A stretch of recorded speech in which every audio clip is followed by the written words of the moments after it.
صدر ٹرمپ اور امریکہ کی بڑی عدالت آمنے سامنے. امریکی سپریم کورٹ نے گلوبل ٹیرف غیر قانونی قرار دے دیے.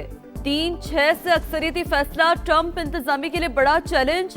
عدالت نے واضح کیا فیصلہ تمام ٹیرف پر لاگو نہیں ہوگا، تاہم وہ محصولات کالعدم قرار دیے جو ہنگامی قانون کے تحت نافذ کیے گئے تھے. امریکی صدر نے قومی ایمرجنسی کے قانون کو استعمال کرتے ہوئے آئینی اختیارات سے تجاوز کیا. وہ وسیع سطح پر ٹیرف نافذ نہیں کر سکتے. برطانوی میڈیا کے مطابق فیصلہ امریکی تجارتی پالیسی پر بڑے اثرات مرتب کرے گا. صدر ٹرمپ نے امریکی سپریم کورٹ کا فیصلہ شرمناک قرار دے دیا. کہا ہمارے پاس پلان بھی موجود، اب مزید سخت حکمت عملی اختیار کروں گا. محصولات نے ہماری قومی سلامتی کا تحفظ کیا، لیکن ججز نے ٹیرف کے حوالے سے امریکی مفادات کو نظر انداز کیا. فیصلے سے وہ ممالک خوش ہیں جو برسوں سے امریکہ کو لوٹ رہے ہیں. عدالت غیر ملکی مفادات سے متاثر تھی.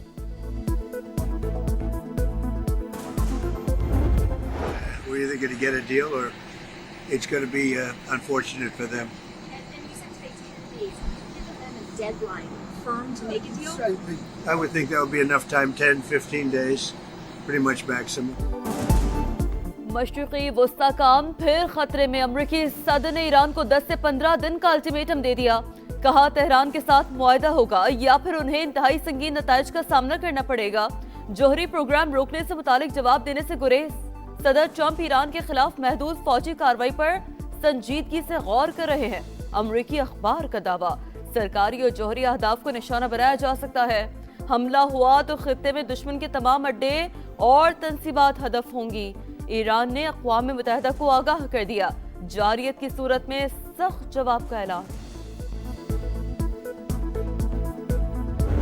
گورنر ہاؤس وغیرہ یہ آئینی ادارے یہ اس چیز کے لیے نہیں ہے آپ وہاں پہ بیٹھ کر تعصب نما تقریبات کریں. وہ اس صوبے کے خلاف تقریب ہوئی ہے، وہ وفاق کے خلاف تقریب ہوئی ہے کہ اس شہر نے پہلے بھی بہت زیادہ چیزیں دیکھی ہیں. لوگوں کو یہاں پہ آپ دوبارہ وہ پیغام دینے کی کوشش کریں جو یہاں پہ پہلے ماحول اس شہر میں آ چکا ہے.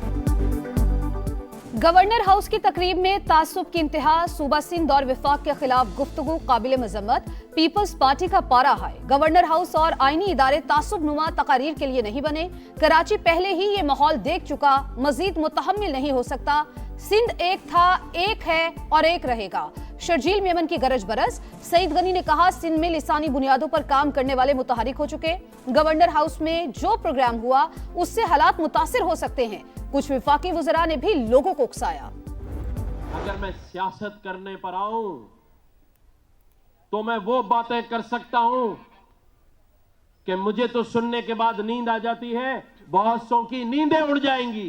بیانات سے ڈرنے والا نہیں ہے یہ گورنر. اگر میں نے بیان دیا تو پھر بہت سو کی کرسیاں بھی ہل جائیں گی. سیاست کرنے پر آیا تو بہت سے لوگوں کی نیندیں اڑ جائیں گی. بیانات سے ڈرنے والا نہیں. گورنر سندھ کامران ٹسوری نے بھی خبردار کر دیا. کہا بیان دیا تو بہت ساروں کی کرسیاں ہل جائیں گی. صوبے کو مضبوط کرنے والا گورنر ہوں. کبھی نہیں کہا کہ کوئی تقسیم ہونی چاہیے. ایم کیو ایم میں گروپ بندی تنازع سندھ اسمبلی پہنچ گیا. خالد مقبول گروپ کا ہوں. پی ایس پی والے دھمکیاں دے رہے ہیں. ایم این اے اقبال مسعود نے جان سے مارنے کی دھمکی دی. رانا شوکت کا واویلا. اسپیکر نے ایس ایس پی اور ایس ایچ او کو طلب کر لیا. وزیر داخلہ ضیاء الانجار کی رانا شوکت کو تحفظ فراہم کرنے کی یقین دہانی. ڈیل اور ڈیل کا تو کیا کوئی بانی پی ٹی آئی کے لیے کوئی ڈیل ہے؟ دکان اپنی کھلی رکھنا چاہتے ہیں. اس قسم کی کوئی گفتگو کسی لیول پہ بھی کبھی بھی نہیں ہوگی. افواہیں جو ہے نا صرف اس ایشو کو جو ہے مارکیٹ میں یہ پروڈکٹ رکھنے کے لیے جو ہے افواہیں پھیلائی دی جاتی ہیں. بانی پی ٹی آئی کے لیے کوئی ڈیل ہے نہ ڈھیل. وزیر دفاع خواجہ آصف نے تمام خبروں کی سختی سے تردید کر دی. سما سے گفتگو کرتے ہوئے کہا بانی کو بیرون ملک یا بنی گالہ منتقل کرنے کی کہیں کوئی گفتگو نہیں ہوئی. وزیر اعلیٰ کے پی کی اپنی نوکری خطرے میں ہے، اسی لیے انہوں نے رہائی فورس کا اعلان کیا. اقدام غیر آئینی اور غیر قانونی. کسی بھی قسم کی فورس کا قیام ریاست کا استحقاق ہے.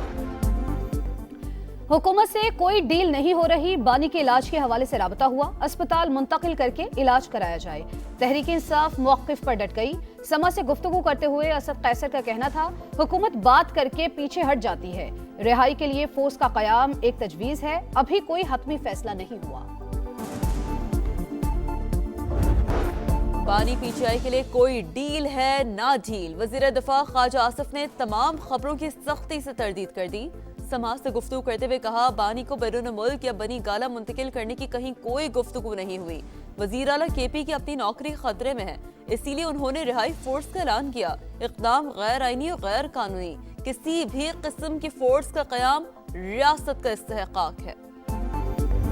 پاکستان اور امریکہ دہشت گردی کے خلاف ایک پیج پر تعاون مزید بڑھانے پر اتفاق۔ واشنگٹن میں وزیر اعظم شہباز شریف اور امریکی وزیر خارجہ کی ملاقات، اسٹریٹجک شراکت داری پر اطمینان کا اظہار، دو طرفہ تجارت اور معاشی سرگرمیاں بڑھانے پر زور۔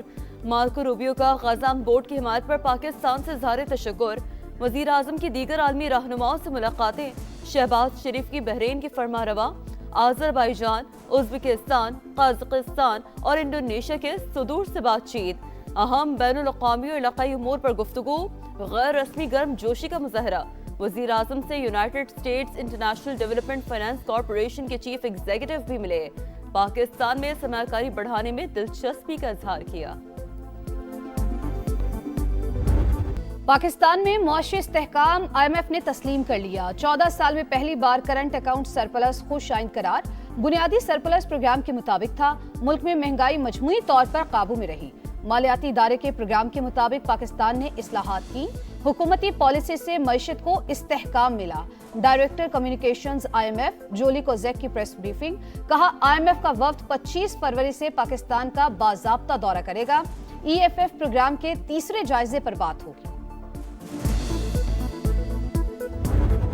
ملک میں غریب کے حالات بد سے بدتر، ترقی صرف کاغذوں تک محدود۔ پاکستان میں غربت بڑھ کر 28.9% تک پہنچ گئی۔ 7 برس کے دوران 7% کا بڑا اضافہ ریکارڈ۔ شہری علاقوں میں 11% اضافے کے بعد 17.4 اور دیہات میں 36.2%۔ پنجاب میں شرح 23.3%، سندھ میں 32.6 اور خیبر پختونخوا میں 35.3% ہو گئی۔ بلوچستان میں سب سے زیادہ 47% ریکارڈ۔ معاشی ناہمواری بھی 28.4%، اضافے کے بعد 32.7% ہو گئی۔ کورونا وبا اور آئی ایم ایف پروگرام غربت میں اضافے کی بنیادی وجوہات قرار۔ احسن اقبال نے حالات اس نہج پر پہنچنے کی وجہ بتا دی۔ سانحہ سولجر بازار 16 مواد پر فضا سوگوار۔ کراچی میں زمین بوس عمارت کا مالک اور بلڈر گرفتار۔ سرکار کی مدعیت میں مقدمہ درج۔ گیس لیکیج سے دھماکے اور عمارت گرنے کی سی سی ٹی وی فوٹیج منظر عام پر آ گئی۔ افسوسناک واقعہ سحری کے وقت 3:47 پر پیش آیا۔ لوگ خوفزدہ ہو کر گھروں سے نکل آئے۔ انتہائی کم جگہ پر 3 منزلہ عمارت کی تعمیر بھی بڑا سوالیہ نشان۔ محکمہ داخلہ پنجاب نے کالعدم تنظیموں کی فہرست جاری کر دی۔ بلوچستان سے تعلق رکھنے والے کالعدم تنظیمیں بھی شامل۔ انسداد دہشت گردی ایکٹ کے تحت کالعدم تنظیموں کی کسی قسم کی معاونت فراہم کرنا جرم قرار۔ شہریوں سے غیر رجسٹرڈ خیراتی اداروں کو بھی زکوٰۃ، خیرات اور عطیات نہ دینے کی appeal. World cup semi final تک رسائی کی جنگ، 8 ٹیموں میں اب پڑے گا گھمسان کا رن۔ سپر 8 کے پہلے میچ میں پاکستان اور نیوزی لینڈ کا مقابلہ آج کولمبو میں شام 6:30 بجے ہوگا۔ شاہینوں کا پریکٹس سیشن بارش سے منسوخ، میچ بھی متاثر ہونے کا خدشہ۔ ہیڈ کوچ مائک ہیسن کہتے ہیں میچز نفسیاتی دباؤ سے نہیں سکل سے جیتے جاتے ہیں۔ کیویز کے مقابلے کے لیے تیار ہیں۔ T20 ورلڈ کپ کے آخری گروپ میچ میں آسٹریلیا نے عمان کو 9 وکٹوں سے ہرا دیا۔ 105 رنز کا ہدف آسٹریلیا کے 10ویں اوور میں حاصل۔ مچل مارش کے 33 گیندوں پر ناقابل شکست 64 رنز۔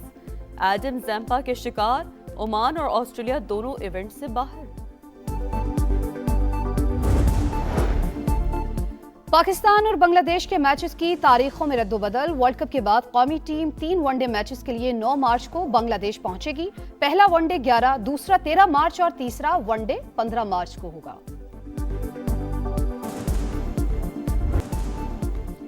اور رحمتوں اور برکتوں کا مہینہ، پر نور سات رمضان المبارک کی خصوصی ٹرانسمیشن افطار کا سما۔ بنو سما کی آواز سیزن 15 کا باقاعدہ آغاز۔ مقابلے میں 40 امیدوار، ایک سے بڑھ کر ایک آواز۔